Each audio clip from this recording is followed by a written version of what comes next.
said, welcome to Physics 1000. I am Joshua Hoffbauer, and I am the lecturer for all class and lab sections of Physics 1000 for this semester. So I'm going to be working with you on all of the physics, and I hope we can get to know each other and have a nice time this semester. I'm a big goofball, and I encourage you to ask any and all goofy questions at absolutely any time. Let's see here. Hello, syllabus, everyone's favorite thing to do on day one. Before we dive headlong into our contractually obligated syllabus time, let's see, what are my opening notes? Again, my name is Joshua Hoffbauer, and minor note, completely inconsequential, it's just a thing my brain refuses to let go. Some students who, before they meet me, email, like, if you've been asking about textbooks or emailing me for any reason, you might have said, hello, Dr. Hoffbauer, can I blah, blah, blah. I just want to go ahead and address, I technically don't have my doctorate yet, so I am technically not Dr. Hoffbauer, and I don't want to accidentally spread misinformation by making people think I don't have something that I don't. Most of my students call me Mr. Hoff or Prof. Hoff, but whatever you guys are comfortable with, just want to make sure that I don't accidentally. It's just something that I have trouble with. I don't want people to think that I have something I don't. Not a big thing. And now, physics. Raise your hand if you've ever had a physics class before. Ooh, that's more than the other lecture. All right. So that leaves some of you as not having studied physics yet. And to those that have studied physics, would you say it was hard? Nodding, mostly nodding. All right. That's okay. Physics is specifically a difficult thing because if I, as a physicist, were to describe physics, it's literally the study of everything, which is inherently a big, daunting task. My job this semester is to help you with this. Physics is tricky. You guys are definitely going to understand it by the end of this, though. I promise you that.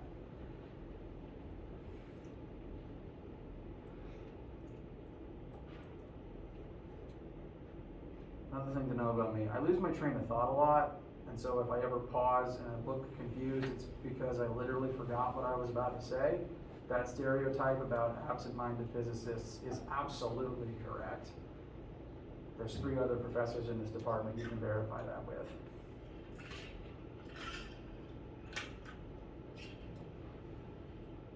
So, what this class is about, we are going to be spending this semester examining the universe, and physicists tend to do that using math. As a quick example, let's bring up one of the world's most classic physics formulas.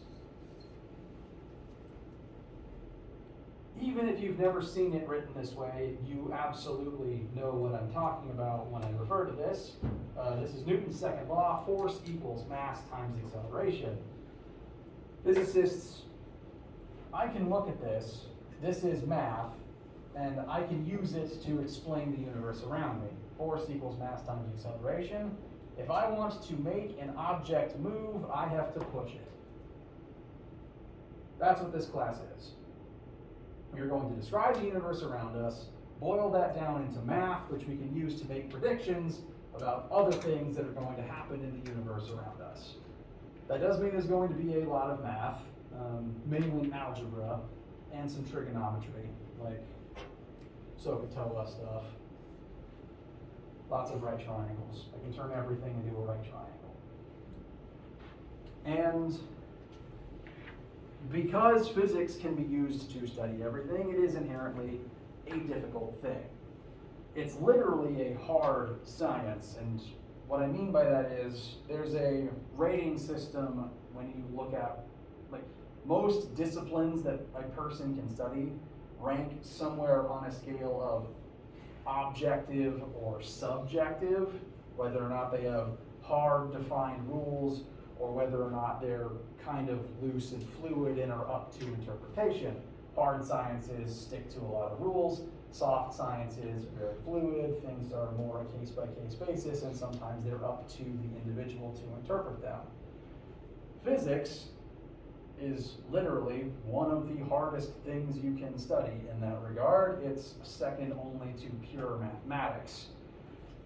Physics uses math to explain the universe. Chemistry uses physics to explain chemical reactions. Bio uses chemistry to explain organic life. Psychology uses biology to explain what happens inside of an organism's brain. Sociology is what happens when a bunch of people with brains start interacting, and so on and so forth. You'll get further down the subjective scale and you'll end up at art.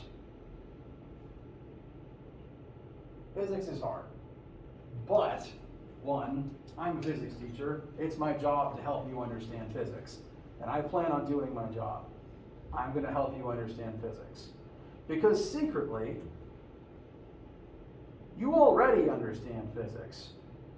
Also, I'm having a bit of an issue with my computer right now. I forgot to actually hit the play button. You already know physics, at least to some level, even if you've never taken a physics class, because physics seeks to explain the universe. And you've been living in the universe for as long as you've been alive. Every single time you pick something up, open a door, drive your car, do anything, even breathing, some part of your brain is doing a bunch of calculations based on the stuff you observed your whole life. That's physics.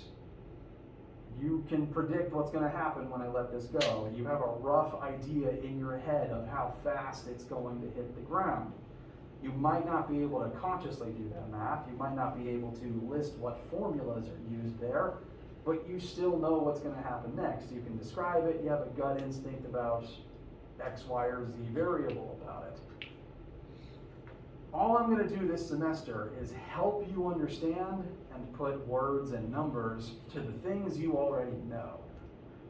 We're not going to dive into quantum mechanics or anything this semester. We're going to be talking about things that you have definitively interacted with and will continue to interact with for the rest of your lives. Because I know what level class this is. Raise your hand if you want to be a physicist. I'm the only one. So I have engineered this class to where we are specifically going to talk about the stuff that affects your existence as a being on planet Earth. Motion, forces, energy, eventually electricity and heat.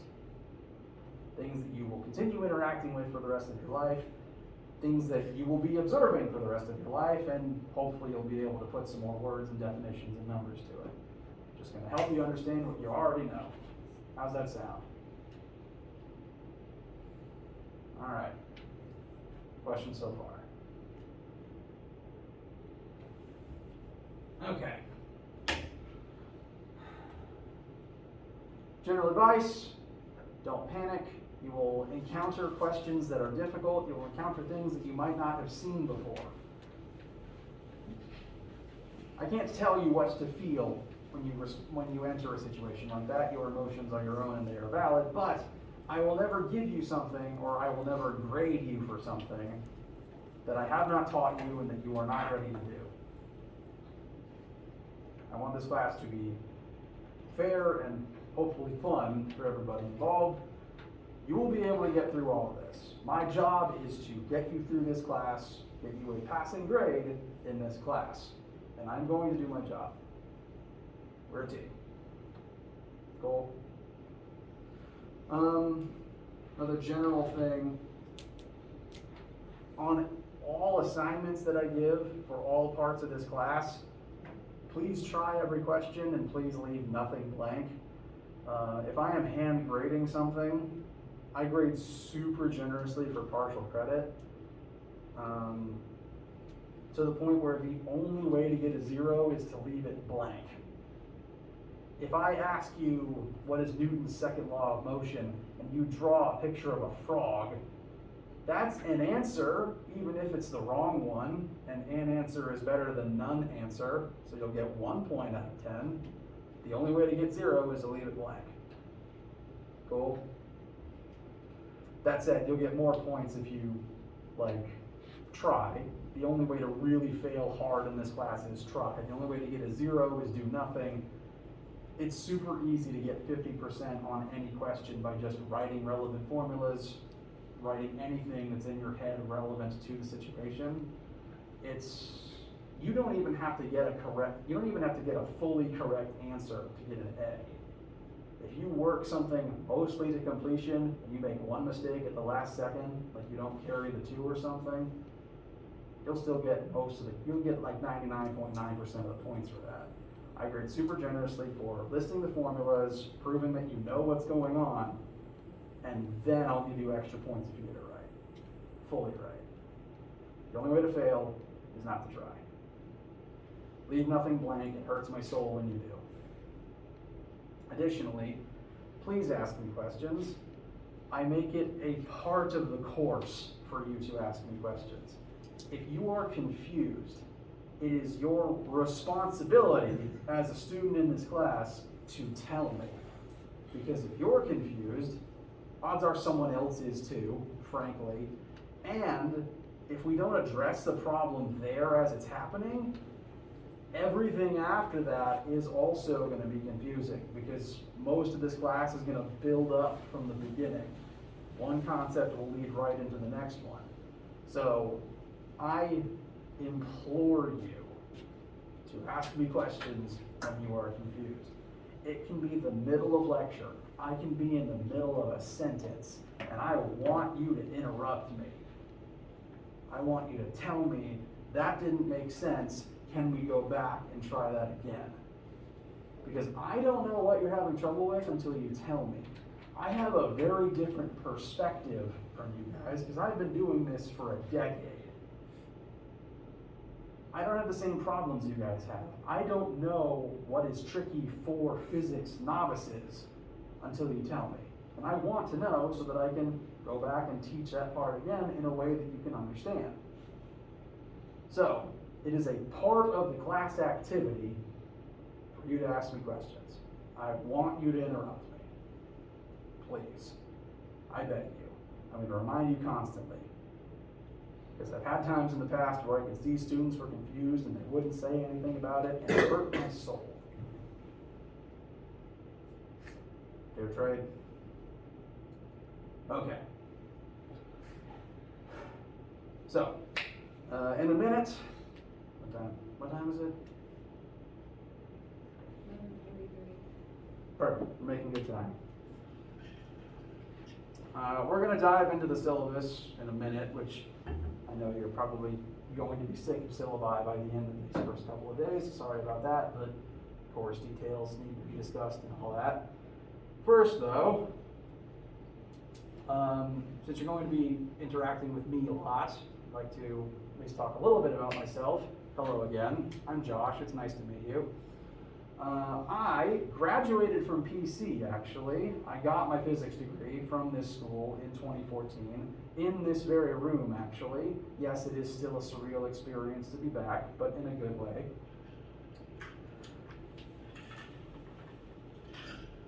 A couple other minor things to know about me. One, I drink a lot of water, and I will stop lecture if I'm out of water. Take a shot every time I drink water.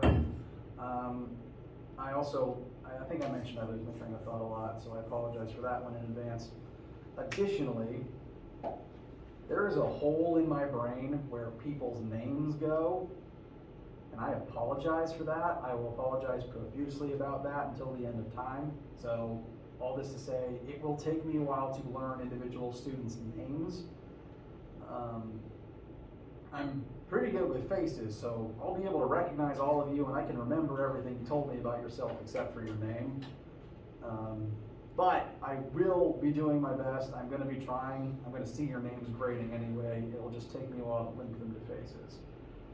It would help me if you, outside of class, just said, introduced yourself, said, hello, my name is blank, and I will try my best to link it in that moment.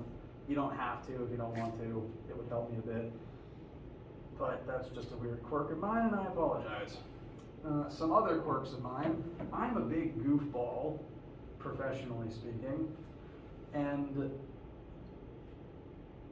my favorite part of this job is when students ask me random, off-the-wall, and sometimes nonsense questions. Because if you never take a physics class again, you might miss your chance to actually ask a professional about, like, how does this thing I saw in a movie actually work in real life? How can I build a lightsaber? I saw this happen in Flash. What's the deal with that? I love that stuff. I want you to ask me those questions. It makes my day so very much. Any questions?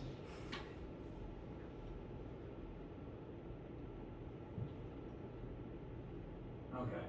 I also ask constantly if anyone has any questions. This ties back into the other slide. Please ask me questions, not just about the class, but any goofy thing that crosses your mind too. It really is fun for me, and I'll try to tie it into the lecture somehow. I think I'm pretty good at that.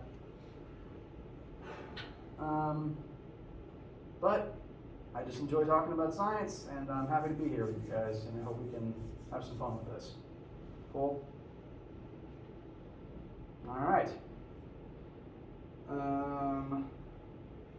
Now, for the thing you're going to be sick of by the end of the day, our class syllabi is on Brightspace, and turns out I am having an issue with Brightspace at the moment. I always do, but this is a unique one where I don't think any of you guys can see the class yet.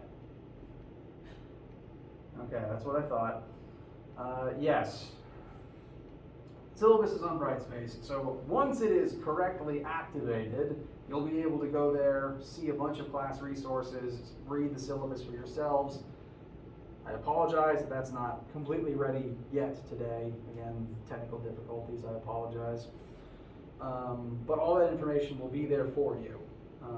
And we're going to look at it now. As soon as I can work my computer.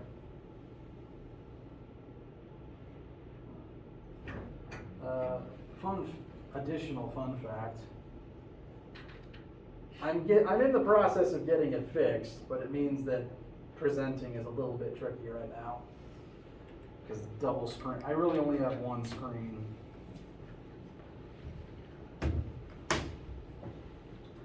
So fishing around for the actual information I need just takes a little longer than normal, but the replacement screen is in the mail.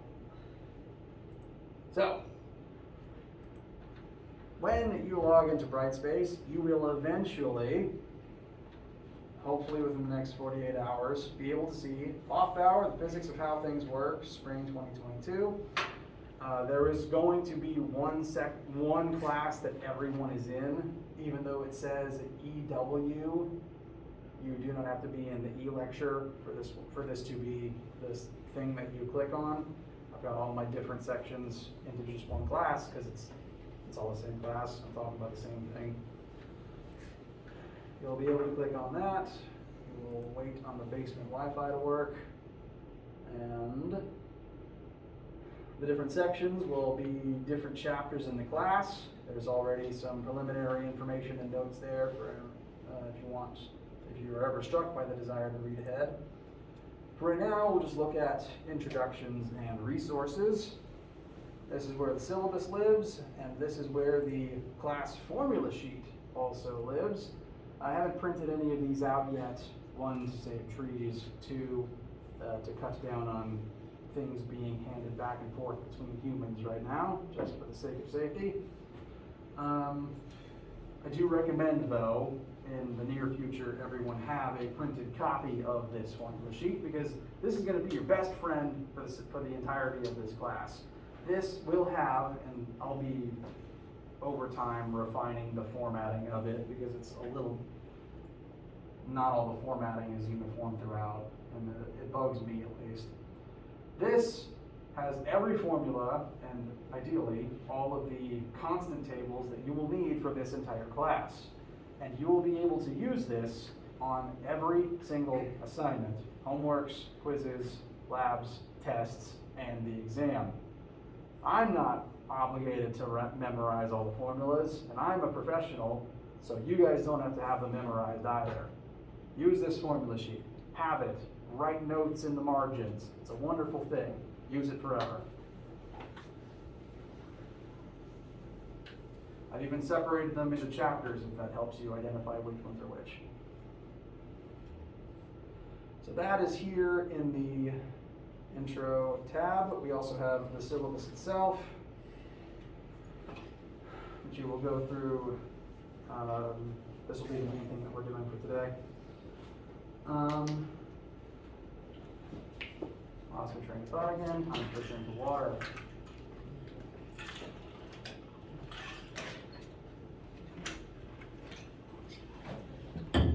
First things to note about this document. 1, my email address. Please email me literally any time of day if you need anything.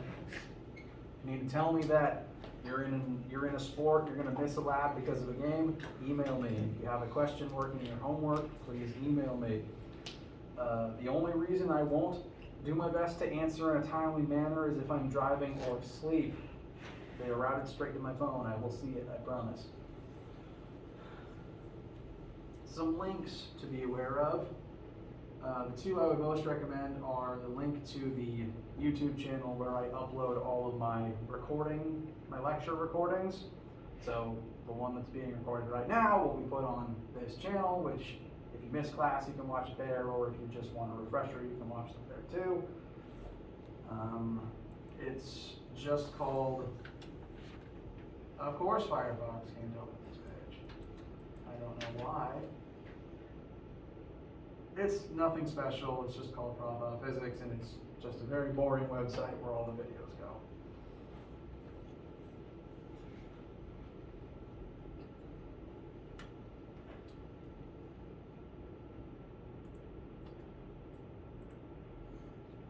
The other link that is very important is the one that isn't blue. This is the link to Macmillan Learning's Achieve service. That is the link to where all of our homework and quizzes will be done. We're going to be doing them digitally online. This is good for me and for you because 1, I don't have to hand you guys a bunch of paper assignments that you then have to give back to me and I have to grade slowly. But you'll be able to log into this site, do your homework online, access it at literally any time, pause it, continue it at literally any time, and you'll get instant feedback. At the very least, correct and incorrect for how your math is going, which just happens a lot faster than it would with paper assignments. So this is the site that all of our homework will be done, and quizzes. Quizzes will be there too, will be done through. I'll elaborate a little more in a minute, but the only assignment that I'm giving you for this week is use this website, get your account activated, make sure you're registered for the class, and then we'll start doing homework. Historically, I've always had some issue where some student was having some issue getting into the class, so I'm just going to take this week to help everyone get logged in. So again, right now your only assignment is this. Get in, make your account, make sure you can see your class. We'll start doing homework on it next week. Moving on down this lovely document, class times and information. I teach 2 different lectures of this class. This is F section from 11:30 to 12:20. There is also an E section from 10:30 to 11:20 on all the same days of the week. So it's literally just back to back.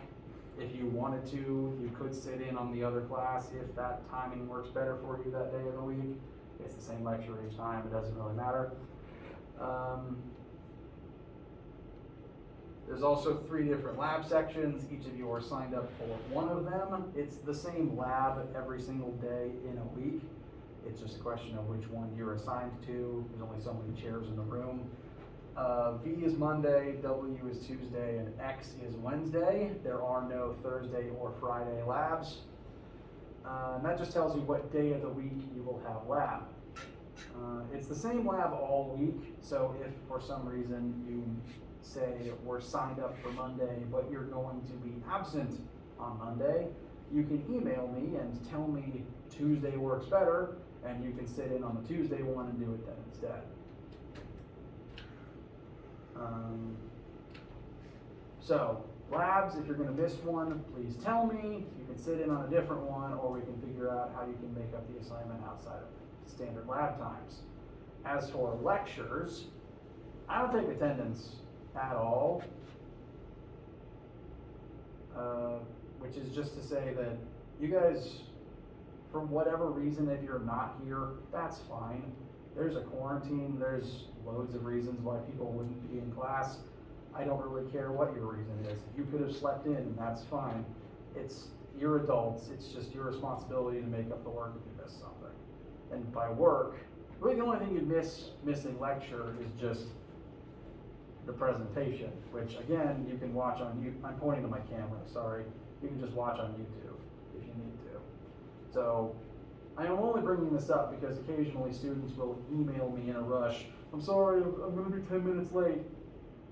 You're allowed, but you don't need to let me know. It's honestly fine, really. I don't take attendance. You're adults, you can make your own decisions. You can make up the work however you want to. Cool? All right. 10-point grading scale. You have an 89.9 in the class. That rounds up to an A. Congratulations. There are 5 different categories of assignments in this class. Final exam is 25%. Tests as a category make up 40%. There will be 2 tests, so each one is about 20% each. Quizzes, homeworks, and labs are 5, 10, and 20% respectively. There will be somewhere between 8 and 10 of each of those different things.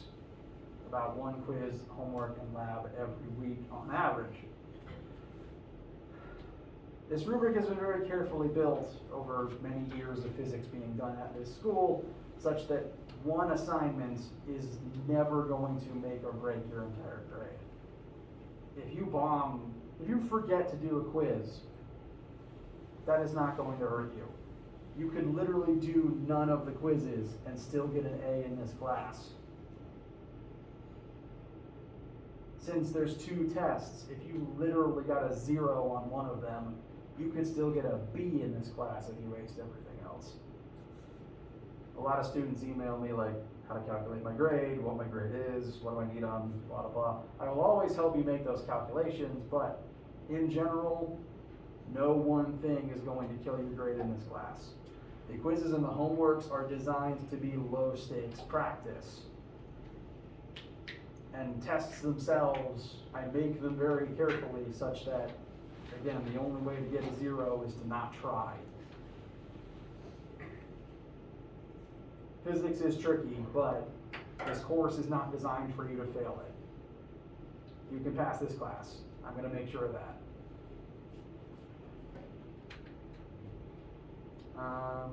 Moving on. Optional textbook. I've been getting some emails about this one. You don't have to buy a textbook for this class at all.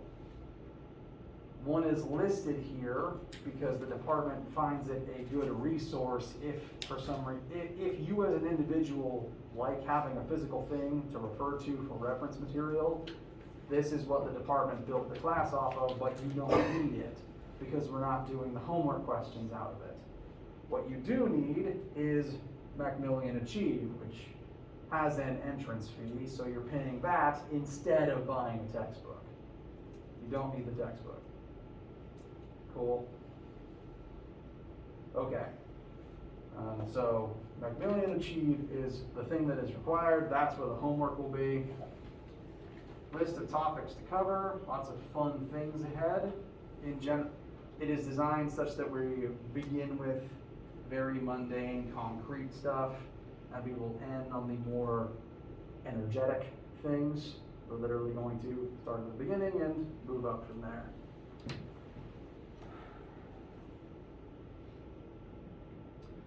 And what class is going to look like is we'll come in, I'll ask if anyone has any questions. I'll talk about concepts, teaching you formulas. We'll do loads and loads of examples together. I'll explain what, I'll point at, lost my train of thought again, sorry.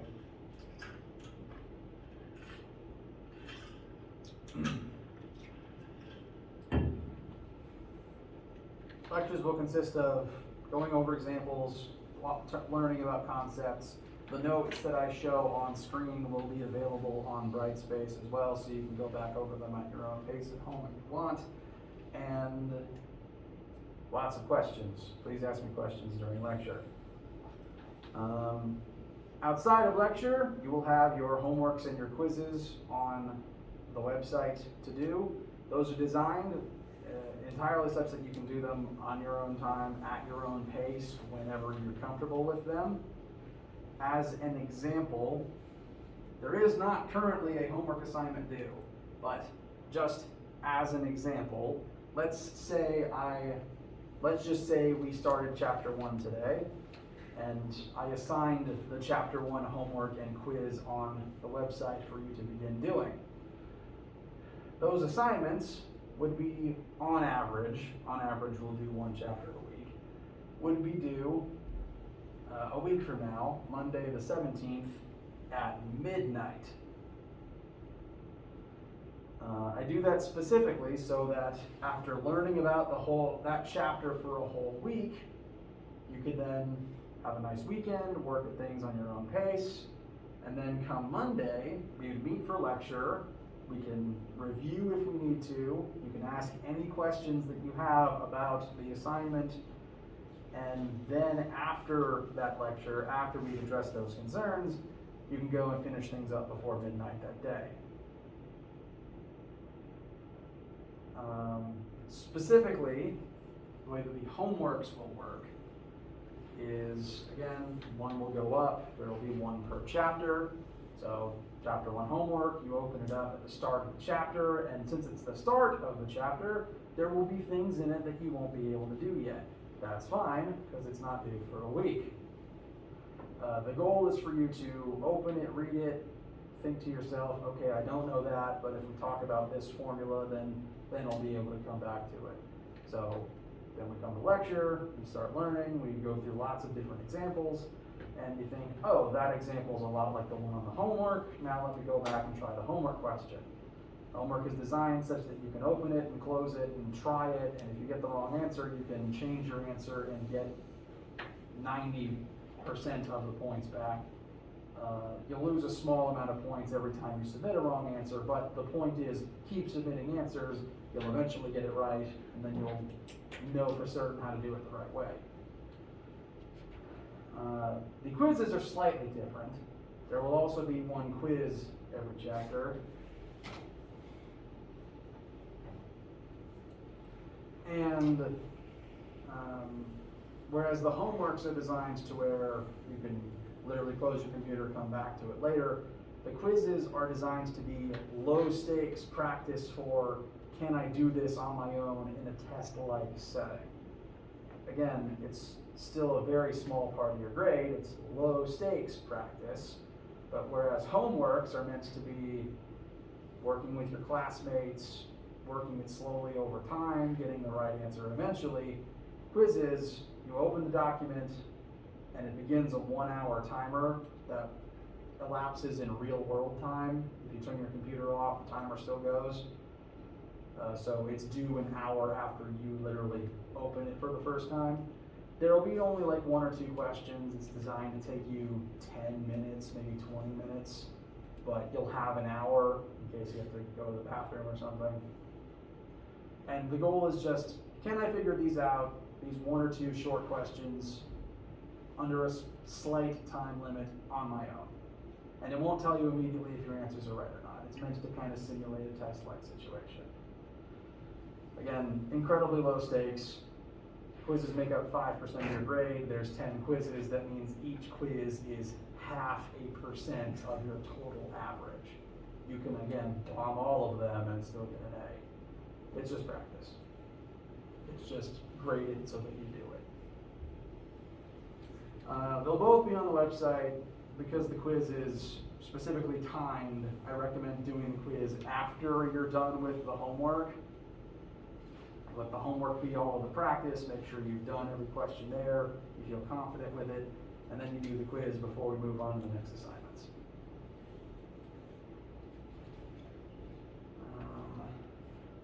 So those will be the two types of assignments that are on the website service. Again, we'll have about one quiz and one homework there each week per chapter. Labs, the way the lab is designed for this class, on your day of the week, you'll come into the lab room. The lab room is 126 down the hall. If you're trying to get there from here, you're just walking down the hall in this direction. It's the last door on your right before you hit the double glass doors at the end of the building, and then you proceed out onto the sidewalk along campus. It's just a lab room with 6 lab tables and a whiteboard on one side, and you'll come in, you'll work with your fellow students sitting at your lab table as your lab group, and the experiments are all designed such that you come in, you work together on one packet that asks you all your questions, you'll collect your data, you'll answer everything on the page, and once you're done, you turn that in, and that's it. There's no take-home portion of the lab, you go home and you enjoy your evening. And then a week or 2 later, your group will get the packet back graded and you can learn from the experience. We will typically have a lab each week, and all 3 different lab times have the same lab every single week. I build one setup, we use it for that week, and then next week we'll come in for a different one. Like I said, if you miss a lab for absolutely any reason, you can sit in on one of the other times, or you can make it up outside of class as long as we agree on when you can do that. You do need to make up missed labs though. Barring extreme cases, a missed lab is a 0. But there will be loads of chances for you to make them up. But as individuals, please talk to me if you miss one for any reason. And again, they're self-contained, there's no take-home lab work. There'll be some weeks where we don't have lab. For example, this week, there's no lab this week. You don't need to come in at 1:30. Today, Tuesday, or Wednesday, there's no coming in at 1:30 for this week. Starting next week, we'll be meeting most weeks. I will let you know if there isn't lab for any reason. The main reason there wouldn't be lab is if school is closed on a Monday or Tuesday or Wednesday, in which case I'll cancel the lab for the whole week. No point letting one group get ahead of the others. But I'll announce that on a case-by-case basis. Lastly, we have tests and the exam, which I'm going to talk about together at once because the way they work is the same, and what they look like, the documents that I hand you for them are basically the same type of thing. We will have 2 tests during the semester, and I'm going to actually try to get tentative test dates on the calendar soon so that students who are like athletes know ahead of time. My goal is to have test 1 in about 1.5 months, maybe 2 months tops, and then test 3 will be within a month or within somewhere between 2 weeks or a month away from the end of the class. So on average, we'll average a test every month and a half. So test 1 in a month and a half, test 2 a month and a half after that, and then at the end of the class, we'll have the final. The way that these will work, we'll all be in the room together. The document itself will be a physical packet of about 10 questions, most of which will be algebra, but some of which will be concept short answer. And you'll have your formula sheet, and you can ask me any questions during the actual test. I'll be at the front of the room. I want you to ask me questions during the test. I obviously can't tell you everything, but I can at least clarify things that might have been unclear in the way that I wrote something. And like I said, I grade super generously for partial credit. If you are stumped about how to work a question, and this is true for all assignments, if you are just stumped, draw a picture showing what's physically happening, write down formulas that are relevant to the type of question that's present. All of that is worth points, and all of that can help jumpstart your mental process for actually solving the question. Done all that, ask me questions. I can help nudge you in the right direction. And then just keep working from there. The only way to get a 0 is to leave it blank. And I grade the test and the exam the same way. The only difference between the test and the exam is just longer and at the end of the class.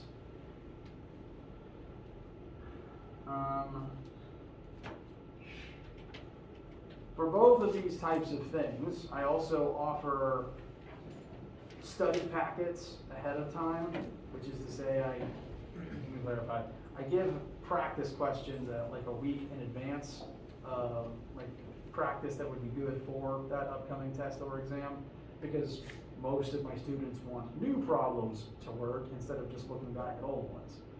So those would be on Brightspace. You can work on them on your own time as studying, and they will always be built from how I build